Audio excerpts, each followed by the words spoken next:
రెండవ హరిత విప్లవం వచ్చేసి 2006లో ప్రధాని మన్మోహన్ సింగ్ గారు రెండవ హరిత విప్లవానికి పిలుపునిచ్చడం. స్వామినాథన్ కమిషన్ సూచించిన 7 సిఫార్సులు అదనంగా మరో రెండింటిని ప్రధానమంత్రి జోడించాను. అంటే మన్మోహన్ సింగ్ గారు మీకు తెలుసు, గ్రేట్ ఎకనామిస్ట్. ఆల్రెడీ 1990స్లో వచ్చిన ఎల్పిజి పాలసీ, లిబరలైజేషన్, ప్రైవేటైజేషన్, గ్లోబలైజేషన్లో అప్పుడు పివి నరసింహారావు ప్రధానమంత్రిగా ఉన్నారు.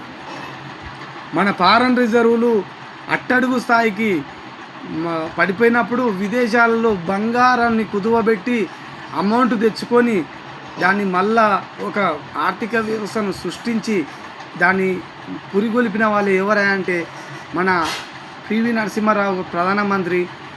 ఆర్థిక మంత్రి వచ్చేసి మన్మోహన్ సింగ్ వారు. అప్పుడు ఎల్పిజి అంటే లిబరలైజేషన్, ప్రైవేటైజేషన్, గ్లోబలైజేషన్ అంటే ప్రైవేటు సంస్థలకు 50% కంటే ఎక్కువ అంటే 60-70% ఇచ్చి మనలో ఉన్న అంటే మన ఉత్పాదక శక్తిని పెంచి అలాగే మన ఉద్యోగాలు కల్పించి అలాగే సంస్థలు సృష్టిస్తే ఏమవుతుంది, ఉద్యోగాలు ఎక్కువ వచ్చి దాని ఏమవుతుంది, నిరుద్యోగిత తగ్గి మానవుని అంటే మనిషి కాడ ఏమవుతుంది, అమౌంట్ పెరుగుతుంది.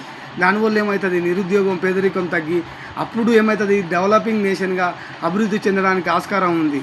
దీనికి ఎందుకు చెప్తున్నా అంటే ఇప్పుడు అర్థ విప్లవంలో రెండవ అర్థ విప్లవం తీసుకుని వచ్చిన వాళ్ళు ఎవరంటే మన్మోహన్ సింగ్ గారు. అంతే మన్మోహన్ సింగ్ గారు గ్రేట్ ఎకనామిస్ట్ అండ్ చెప్తున్నా కదా, ప్రధానంగా చేశారు 2 సార్లు 2 టర్మ్స్ 2004 నుంచి 2014 వరకు ప్రధానమంత్రిగా 2 టర్మ్స్ చేయడం జరిగింది.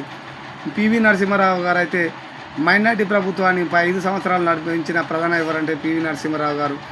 అట్లా విత్తనాల వృద్ధికి విజ్ఞాన శాస్త్రం, బయోటెక్నాలజీని ఉపయోగించుట, అలాగే పశుగణాల ఉత్పాదకత పెంచుట, విజ్ఞాన శాస్త్రం ఉపయోగించుట.